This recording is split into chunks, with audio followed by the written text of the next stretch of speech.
Bonjour à tous. Cette vidéo fait partie de ma campagne électorale pour les législatives 2022 dans la 7e circonscription de l'Hérault. Pendant la campagne présidentielle, nous avons vu les principaux candidats proposer des mesures incompatibles avec les traités européens. Je ne parle pas de Macron, évidemment, qui a proposé de les suivre à la lettre, voire même de les devancer et d'aller plus loin encore dans la construction d'une Europe fédérale. Non, je parle des autres. Marine Le Pen nous a parlé de préférence nationale pour l'emploi, le logement et les aides sociales, et de mettre les délinquants étrangers dans l'avion. C'est absolument impossible pour n'importe quel pays de l'Union européenne, mais pas de sortie européenne dans son programme, donc il faudra désobéir. Zemmour, lui, a déclaré sur sa profession de foi qu'il allait mettre fin à l'immigration. C'est là encore impossible pour n'importe quel pays membre de l'Union européenne. Mais pas de sortie de l'Union européenne au programme, donc encore une fois, il faudra désobéir. Mélenchon a été plus clair. Il a admis que son programme était inapplicable.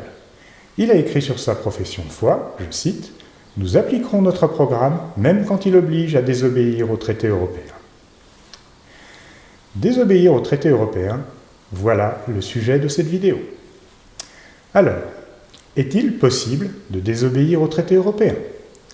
Eh bien oui, c'est possible, mais il faudra en assumer les conséquences. À titre individuel, vous pouvez toujours désobéir à la loi, mais vous devrez en assumer les conséquences. Si vous tuez quelqu'un, vous irez en prison. Désobéissance égale punition, et la punition peut être très sévère. Que ce soit pour Le Pen, Mélenchon ou Zemmour, ils proposent tous une très grosse désobéissance aux traités européens. Très très grosse. Du genre qui mérite une très très grosse punition. Mais c'est quoi une grosse punition pour la France infligée par l'Union européenne? Une amende de quelques milliards? De quelques dizaines de milliards? Non, ça c'est la toute petite punition. Une réprimande tout au plus. Un « ça ira pour cette fois, mais ne recommencez pas ». C'est la punition qu'a reçue la Hongrie pour avoir nommé 3 juges qui ont déplu à Ursula von der Leyen alors qu'ils en avaient parfaitement le droit.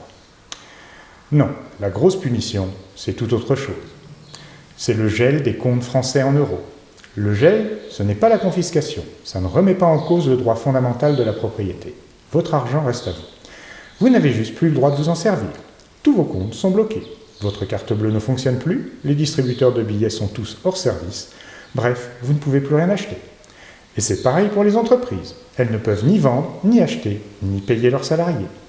Et c'est pareil pour l'État. Il ne peut plus payer les fonctionnaires, ni les retraites, ni aucune prestation sociale. Personne ne peut plus rien acheter ni vendre. En 48 heures, l'économie française s'arrête totalement. C'est tellement énorme que ça paraît impossible.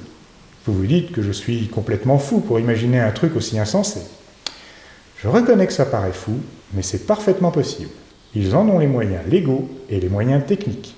Il ne manque juste qu'une bonne raison pour le faire. Et Le Pen, Zemmour et Mélenchon proposent de l'offrir sur un plateau. Vous ne pouvez toujours pas y croire, n'est-ce pas? L'Union européenne ne peut pas faire une chose pareille. Eh bien si, et ils l'ont déjà fait. Ils ont bloqué tous les avoirs en euros de la Russie. 300 milliards d'euros, gelés, bloqués, inutilisables. 300 milliards d'euros, ce n'est pas rien. La Russie, une puissance nucléaire, ce n'est pas rien non plus. Pourtant, ils l'ont fait. Alors, croyez-vous vraiment qu'ils hésiteraient à bloquer vos comptes bancaires, à vous, simples citoyens français? Vous me direz, ils ne vont pas s'attaquer aux personnes. La Russie, c'est un pays, ce n'est pas pareil. Là encore, ils se sont déjà attaqués à des personnes. Des citoyens russes vivant en Europe ont vu leurs comptes bancaires gelés, simplement parce qu'ils sont russes. Des gens parfaitement ordinaires, sans aucun lien avec le conflit en Ukraine. Alors oui, ils peuvent très bien bloquer tous les comptes en euros des Français, simplement parce qu'ils sont français et que la France a désobéi aux traités européens. Rassurez-vous, ça n'arrivera pas. Enfin, pas tout de suite, pour la bonne raison que Macron est président de la République. Mais si ça avait été Marine Le Pen, Éric Zemmour ou Jean-Luc Mélenchon, ça serait arrivé s'ils avaient mis en œuvre leur programme. Il faut garder à l'esprit que ça pourra arriver dans l'avenir si on ne fait pas le Frexit. Et c'est pour ça que l'Union européenne veut encore renforcer cette arme de destruction massive de l'économie française ou de tout autre pays qui serait tenté de désobéir. Et comment la renforcer? En supprimant l'argent liquide. Et oui, s'ils gèlent tous nos comptes bancaires, on aura quand même encore quelques pièces et quelques billets dans nos portefeuilles. On peut s'en servir pour au moins acheter un peu de pain pour survivre. On peut mettre en place une économie de survivance basée sur le travail au noir et l'entraide entre ceux qui auront la chance de tirer du liquide au distributeur juste avant le blocage et ceux qui n'ont que quelques pièces en poche. Mais si l'argent liquide disparaît, on n'aurait même pas le temps de s'organiser. Une fois votre frigo et vos placards vides, c'est la famine. C'est aussi pour ça que les patriotes se battent contre la fin de l'argent liquide. Ce n'est pas la raison principale, qui est la lutte contre la société de surveillance et de crédit social, ainsi que la défense des libertés publiques, mais ça en fait partie. En tout cas, notre opposition contrôlée, soi-disant désobéissante, n'aurait pas appliqué son programme. Je crois quand même qu'ils sont assez intelligents pour savoir qu'ils ne pouvaient même pas essayer. Ils vous mentaient pour essayer d'avoir votre vote. Et même, en imaginant qu'ils avaient désobéi au traité, et que tous les comptes bancaires français en euros aient été bloqués, ça n'aurait duré qu'un jour ou deux avant qu'ils reviennent en arrière et se mettent à appliquer à la lettre les traités européens, c'est-à-dire faire la politique de Macron, entraînant un peu les pieds pour la forme, bien sûr, mais il l'aurait fait. Bref, la désobéissance est impossible. Elle engendrerait un désastre économique pour un résultat absolument nul. Par contre, le Frexit est possible, sans désastre économique et avec des résultats positifs tangibles. Après le Frexit, il y aura un accord entre la France et l'Union européenne, et nous pourrons négocier pour obtenir tout ce qui est vraiment important pour l'intérêt national. Ça pourrait être la proposition de Marine Le Pen, celle d'Éric Zemmour ou celle de Jean-Luc Mélenchon, ou même les trois en même temps.